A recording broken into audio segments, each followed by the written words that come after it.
Bəli, biz bu kontekstdə Hindistanın Ermənistanı silahlandırmasının mümkün nəticələri barədə danışdıq və az öncə bir məlumatı da diqqətinizə çatdırdım ki, Azərbaycan Xarici İşlər Nazirliyinin mətbuat katibi Ayxan Hacızadə Kanada Xarici İşlər Nazirinə münasibət bildirib və onun qərəzli olduğunu, Ermənistanın tərəfindən Azərbaycan xalqına qarşı törədilmiş cinayətləri görməzdən gəldiyini diqqətə çatdırıb və biz elə bu kontekstdə geniş şəkildə danışacağıq. O, sosial şəbəkə hesabında buna dair məlumat paylaşıb və bəzi detalları vurğulayıb. Deyib ki, Kanada Xarici İşlər Naziri Melanie Joly tənqid olunmalıdır. Çünki Kanada naziri öz ölkəsinin milli maraqlarına ziyan vurur. Erməni diasporunun maraqlarını təşviq etməyə çalışır. Biz də elə bu kontekstdə siyasi şərhçi Əhməd Şahidovla danışacağıq. Əhməd bəy, zəhmət olmasa yaxınlaşın masamıza. Hər vaxtınız xeyir olsun. Xoş gördük sizi. Əhməd bəy, elə başlayaq ondan ki, Kanada ilə bağlı Azərbaycanın müəyyən narazılıqları, narahatlıqları var. Bu səbəbdə onunla bağlıdır ki, 2023-cü ildə Azərbaycanın həyata keçirdiyi antiterror əməliyyatları ilə bağlı tamamilə fərqli şəhərlər tənqid olunur. Oradan çıxan ermənilər məsələsi yenə də gündəmə gətirilir və elə Azərbaycan Xarici İşlər Nazirliyindən də məsələyə münasibət bildirilir ki, Kanadanın milli maraqları qalıb, hazırda ermənilərin maraqları əsas götürülür. Bugün Kanada üçün erməni diasporu niyə bu qədər vacibdir ki, hətta qərəzli mövqedən də çıxış etməyə onları vadar edir? Əslində gözləniləndir. Hər il aprelin 24-ü ərəfəsində o uydurma, qondarma erməni soyqırımının il dönümündə ABŞ, Kanada, Avropa ölkələrinin ayrı-ayrı rəsmi şəxsləri, siyasi partiya liderləri öz seçiciləri həm də. Çünki Kanadada da ciddi erməni diasporası var və orada 10 minlərlə erməni vətəndaşlar yaşayır ki, həmin o siyasilərin seçilməsində, seçki öncəsində o ermənilərin böyük rolu olub. Həmin erməniləri sakitləşdirmək, onların belə deyək, istəklərini reallaşdırmaq baxımından aprelin 24-ü ənənəvi olaraq belə açıqlamalar verilir ki, bu açıqlamalar da ya Azərbaycana, ya Türkiyəyə qarşı yönəlir və yenə də 2023-cü il Azərbaycanın öz suveren ərazisində həyata keçirdiyi antiterror əməliyyatlarını hədəf alması, Azərbaycana hansısa cinayətlərdə ittiham eləmək, bu həmin o ermənilərin xeyrinə verilən qərəzli, siyasi məqsədli bir açıqlamadır. Çünki Azərbaycan öz suveren ərazisində fəaliyyət göstərən, qeyri-qanuni fəaliyyət göstərən, qeyri-qanuni silahlı birləşmələrə qarşı antiterror əməliyyatı həyata keçib. Legitim hədəflər həmin silahlı birləşmələrdir. Heç bir halda mülki əhali hədəf alınmayıb. Hətta əməliyyatlardan sonra orada yaşayan erməni sakinlərə qalıb, Azərbaycan qanunlarını qəbul edib, Azərbaycan vətəndaşı kimi yaşamaq təklif olunub ki, ermənilər bunu qəbul eləməyiblər. Son 30 illik bu müharibə şəraitində onlar arasında, xüsusən də mülki əhali arasında anti-Azərbaycan əhval-ruhiyyəsinin artması, Azərbaycanı, Türkiyəni düşmən obrazında göstərən həmin insanların psixikasında ciddi şəkildə yer alıb. Onlar heç bir halda düşmən sandıqları ölkənin vətəndaşlığını qəbul etmək istəməyiblər. Amma qəbul edənlər var. Bugün Xankəndidə bir neçə erməni ailə yaşayır ki, tam rahat şəkildə onların təhlükəsizliyi, bütün sosial təminatı tam təmin olunub və həmin o antiterror əməliyyatından sonra ermənilər könüllü şəkildə ərazini tərk ediblər. Onların böyük əksəriyyəti zaten müharibədən sonra süni şəkildə yerləşdirilmiş insanlar idi. Onlar heç bir halda münaqişəyə qədər ki, ərazilərdə yaşamıyıblar və belə açıqlamalarla Kanada liderləri, Kanadanın Xarici İşlər Nazirliyi yenə deyək, özünün milli maraqları deyil, beynəlxalq hüquqa zid açıqlamalar verməklə özünün bugünkü düşdüyü durumu maraqlanmaq əvəzinə olmayan yerdən hər hansı bir narazılıq çıxarır və xüsusən də Azərbaycan kimi ölkə ilə münasibətlərin korlanması heç bir halda Kanadanın milli maraqlarına xidmət eləmir. Kanada bugün özünün üzləşdiyi o tariflər məsələsində ABŞ-la özü də Birləşmiş Ştatlarla yeni belə bir çətin məqamda beynəlxalq arenada dost qazanmaq əvəzinə yenə də o xırda cılız siyasi maraqlarını diqqətə alır. Ümumiyyətlə bu aprelin 24-ü ərəfəsində diqqətlə yetirsək, dünyanın heç bir aparıcı ölkəsi, elə Amerika Birləşmiş Ştatları lideri Donald Trump və digər ölkələr öz çıxışlarında soyqırım ifadəsini işlətmirlər. Çünki bu artıq gündəmdən düşmüş bir məsələdir, amma tarixin bir acılı səhifəsi olduğu üçün və xüsusən də erməni diasporasının, erməni siyasətçilərinin xahişlərini, çoxsaylı xahişlərini nəzərə alaraq bunu anırlar. Hətta Türkiyə prezidenti Rəcəb Tayyip Erdoğan da o hadisələr barədə danışarkən Osmanlı dönəminin acı səhifələrində əziyyət çəkmiş erməni vətəndaşların acısını paylaşırıq dedi. Yəni deyirsiniz, əsas məsələ o soyqırımı məsələsinin bu soyqırım çünki heç də erməni belə deyək, xalqının maraqlarını qorumaq məqsədi ilə deyil, konkret Türkiyəyə qarşı, hətta dolayısıyla Azərbaycana qarşı siyasi təzyiq göstərməkdir və xüsusən də Joe Biden administrasiyası dönəmində bu ciddi şəkildə gündəmdə idi. Amma bugün nə ABŞ, nə Avropa ölkələri bu soyqırım məsələsindən Türkiyəyə qarşı istifadə etmək istəmirlər. Çünki Türkiyənin önəmi bugün dünyada artıb.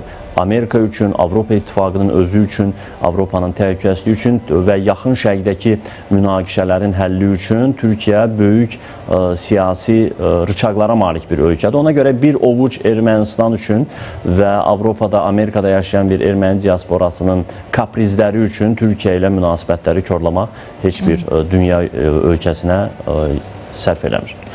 Əhməd bəy, hazırda biz Avropa İttifaqından da Azərbaycana qarşı ciddi bir maraq olduğunu görürük. Yəni bir müddət münasibətlərimizdə parçalanmalar, haçalanmalar yaşanırdı. İndi Azərbaycanın elə Çindən də bəyan etməsi ki, bizim xəttimiz həm də Asiya və Şərqə doğru yönəlib və artıq bu strateji, prioritet bir istiqamət kimi qəbul olunmalıdır. Bundan öncə bizim üçün Avropa ölkələri daha çox strateji, prioritet, istiqamət kimi qəbul olunurdu. Artıq Azərbaycan da siyasi kursunu qismən dəyişir. Bu kontekstdə Kaya Kallasın səfərini xatırlatmaq istəyirəm. Bugün ərzində gələcəyi gözlənilir və Kaya Kallasın sizcə Azərbaycan səfərinin arxasında həm də deyilən bu nüanslar yer alır, səbəb kimi göstərilə bilərmi? Ümumiyyətlə, Çinara xanım, fikir verirsinizsə, son 10 illə qədər Azərbaycan ciddi şəkildə Avropa İttifaqı ilə Qərblə əməkdaşlığa üstünlük verirdi. Çünki bunun üçün bizim ciddi səbəblərimiz var idi. Azərbaycan torpaqlarının işğal altında qalması, Avropa ölkələrinin, Avropa platformalarının Azərbaycana dəstək verməsi məsələsi və hətta o Avropa İttifaqının şərq tərəfdaşlığı layihəsində Azərbaycan ciddi şəkildə iştirak edirdi. ATƏT-də, Avropa Şurasında Azərbaycan Avropa Birliyinə, Avropa İttifaqına maraq göstərdikcə qəribədir ki, Avropadan Bakıya, Brüsseldən Bakıya təzyiqlər artmağa başlayırdı. Müxtəlif bəhanələr gətirirdilər, insan haqları ilə bağlı, demokratiya məsələləri ilə bağlı Azərbaycana təzyiqlər artırdı. Azərbaycan rəsmi şəkildə artıq bunu bəyan eləməsə də, amma atdığı addımlarla Avropaya inteqrasiya, Avropaya marağının azaldığını göstərir. Elə ATƏT-də, Avropa Şurası Parlament Assambleyasında Azərbaycanın artıq pasiv iştirakçı olmasını göstərməsi və ölkə başçısı cənab İlham Əliyevin də açıqlamalarında Avropa ölkələrinə, qərbə yönəlik tənqidlər və digər tərəfdən Asiyaya yönəlik ciddi bir açılım və ölkə başçısı cənab İlham Əliyevin Çinə dövlət səfəri və çox yüksək səviyyədə qarşılanması, iki ölkə arasında ciddi sənədlərin imzalanması, vizaların qarşılıqlı şəkildə aradan qaldırılması artıq Azərbaycanın seçimini göstərir. Çünki uzun illərdir biz Qərbə, Avropaya yönəlik səylər göstərdik, gördük ki, oradan ilk növbədə Qarabağ məsələsi ilə bağlı Azərbaycanın hələ o zamanlar işğal altında olan torpaqlarının azad edilməsi ilə bağlı heç bir real addımlar atılmır. Əksinə Kanada kimi, Fransa kimi ölkələr, hətta ABŞ-ın əvvəlki administrasiyası dönəmində ikili standartlardan, qərəzli yanaşmalardan çıxış edib Azərbaycanı tənqid edirdilər. Amma Asiyada durum fərqlidir. Geniş imkanlar, böyük ticarət imkanları və böyük dünyanın bir nömrəli ölkəsi olan iqtisadi anlamda Çin həm də siyasi müstəvidə artıq ekspansiya siyasətinə başlayıb. Dünyada daha çox ölkələri öz belə deyək, əməkdaşlıq çətiri altına almaqla həm özünün iqtisadi və ardınca da siyasi gücünü dünyaya göstərməyə, ilk növbədə ABŞ-a göstərməyə çalışır və Azərbaycanın da bundan qazanacağı çox şeylər var. Çinlə qarşılıqlı şəkildə strateji əməkdaşlıq ilk növbədə Azərbaycanın ticari, iqtisadi gücünü artırır və nəzərə alsaq ki, bugün Azərbaycanın xarici siyasətində əsas prioritet məsələ Zəngəzur koridorunun açılması. Bu koridor bizim üçün, Türkiyə üçün mənəvi bir əhəmiyyət daşıyırsa, Çin üçün və dünya ölkələri üçün həm də iqtisadi potensial var və eyni zamanda bizim üçün də əlavə gəlir mənbəyi deməkdir. Biz Zəngəzur koridoru vasitəsilə Çindən başlayan Avropaya qədər yönələn, uzanan bir kəmər, bir yol layihəsini təsəvvür edin.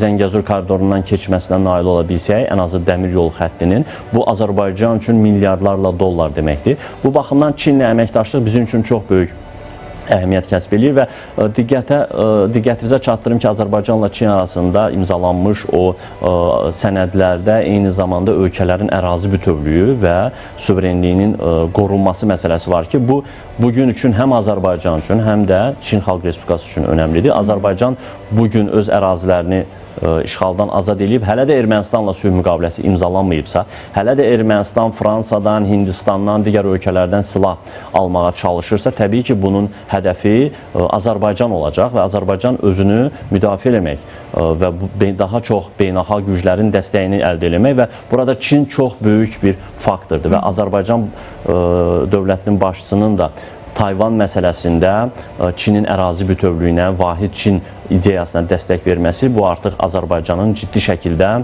tərəf olmasına və Asiyaya yönəlməsinə göstərir. Çünki yəni Avropa İttifaqı rəsmisinin Bakıya gəlişinin arxasında heç bir şey dəyişməyəcək. Çünki Tayvan məsələsi ilə üzərindən baxsaq, ABŞ-dan tutmuş Avropa ölkələri Tayvanı müstəqil bir ölkə kimi tanıyır və Azərbaycanın açıq şəkildə Tayvanı Çin ərazisi kimi tanıması bu artıq güclər arasında seçim etdiyini göstərir Azərbaycanın. Yəni Azərbaycan Asiyaya yönəlik, Çinə yönəlik iqtisadi, siyasi və yeri gəlsə hərbi əməkdaşlığın tərəfindədir və Avropa rəsmiləri təbii ki, bundan narahat olmağa başlayıblar. Bugün Donald Trump administrasiyasının Rusiya ilə danışıqlar məsələsində Avropanın istəklərini nəzərə almaması və Avropanın özünün kollektiv təhlükəsizliyinin sual altında olması artıq Avropanın öz müqəddəratı üçün, gələcəyi üçün ciddi şəkildə düşünməyə vadar eləyir və o az öncə dediyim kimi şərq tərəfdaşlığı ölkələr arasında yer almış Azərbaycanın artıq Avropa İttifaqının tərəfdaşlığından çıxıb Asiyaya yönəlməsi Avropa ölkələrini düşündürür və onlar artıq Azərbaycana təzyiq göstərmək deyil, Azərbaycanın belə deyək, maraqlarına uyğun olan müəyyən jestlər eləməklə bəlkə Azərbaycanın xarici siyasətində korreksiyalar etməyə niyyətindədirlər ki, artıq bu gecdir. Azərbaycan uzun illərdir gözlədiyi o Avropa İttifaqından heç bir real nəticəni almadı. Bugün Avropa İttifaqı ilə Azərbaycan münasibətlərinin pozulmasında maraqlıdırmı? Düzdür, biz təbii qazın ixracı istiqamətində əməkdaşlıq edirik, strateji tərəfdaşlarımızdır, bir qism Avropa İttifaqı ölkələri, ancaq Avropa İttifaqı ilə də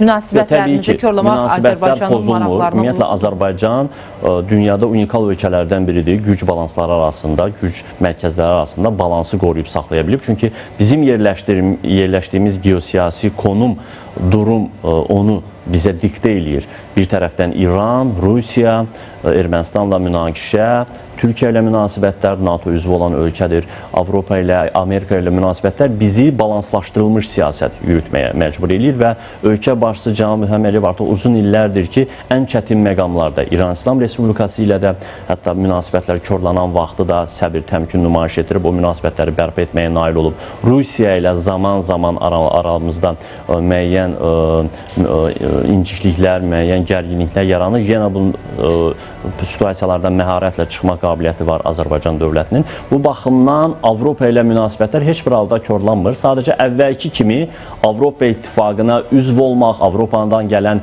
diktələri, şərtləri qeyri-şərtsiz qəbul etmək deyil, müstəqil şəkildə qərarlar vermək, müstəqil şəkildə xarici siyasətin kursunu seçmək ki, bu özgüvənlik göstəricisidir. Yəni Azərbaycan müstəqil şəkildə... Həm də baxın, bizim alternativimiz var deməkdir. Bəli, alternativlərimiz var. Biz heç bir halda Avropa İttifaqının dəstəyinə, Avropa İttifaqının, belə deyək, çətirinin altında yaşamağa ehtiyac duymuruq. Biz heç bir halda Moldova deyilik, biz heç bir halda Ukrayna, Gürcüstan ola bilmərik. Biz müstəqil şəkildə addımlayan və öz problemlərini öz gücü ilə həll edən və regionun lider ölkəsi. Bu artıq Avropa İttifaqını Azərbaycanla diktə ilə, şərtlə deyil, bərabər hüquqlu şəkildə münasibət qurmağa məcbur edir və Avropa rəsmilərinin ard-arda Azərbaycana gəlməsi, bugün ATƏT-in Türk mənşəli baş katibi Ferudin Sinirlioğlu da Ermənistandan sonra Azərbaycana səfər edir bugün. Yəni bu səfərlər təbii ki, Azərbaycanı potensialından xəbər verir. Azərbaycanın yenə Avropa ilə enerji sahəsində müqavilələri gündəmdədir. Yenə Azərbaycan Avropanın enerji təchizatında əsas aparıcı rol oynayır və Azərbaycanın bu artan gücü Azərbaycana müxtəlif bölgələrin diqqətinin artmasına gətirib çıxarır. Çinin marağı var, daha sonra ABŞ-ın da Azərbaycanla yaxın vaxtlarda əlaqələr quracağı, yəni yenidən yeni administrasiyanın əlaqələr quracağı gündəmdədir. Yəni bu Azərbaycanın artan gücünü göstərir. Biz regionda lider ölkə olaraq eyni zamanda öz milli maraqlarımızı təmin eləmək, hələ də Ermənistanla sülh müqaviləsi imzalanmayıbsa, güc mərkəzləri ilə əlaqələrimizi yaxşı qurub, olası bir eskalasiyada, olası bir müharibədə yenə dünya ictimaiyyəti bizim tərəfimizdə olmalıdır. Bu həm hərbi sahədə bizim üstünlüyümüz deməkdirsə, həm də siyasi diplomatik sahədə Azərbaycan üstünlüyü deməkdir. Təşəkkürümüzü bildiririk Əhməd bəy. Minnətdarıq Studiyamıza gəldiyiniz üçün, fikirlərinizi bölüşdüyünüz üçün. Sağ olun. Belə, dəyərli izləyicilərimiz, əslində Azərbaycanla Ermənistan arasındakı münasibətlərə dair danışılmasına ehtiyac olan nüanslar xeylidir. Ancaq biz bir qisminə toxunduq. İrəliyən saatlarda yenidən mövzuya qayıdacağıq və həmin nüansları da müzakirəyə çıxaracaq. Bir daha qeyd eləyək ki, ATƏT-in baş katibi də Azərbaycana gələcək. Bu kontekstdə ATƏT-in Minsk qrupunun ləğv edilməsinin Azərbaycanın buna dair tələbinin də gündəmdə olacağı ehtimal olunur. Elə verilişimizin növbəti saatlarında mövzu ətrafında yenə də danışacağıq.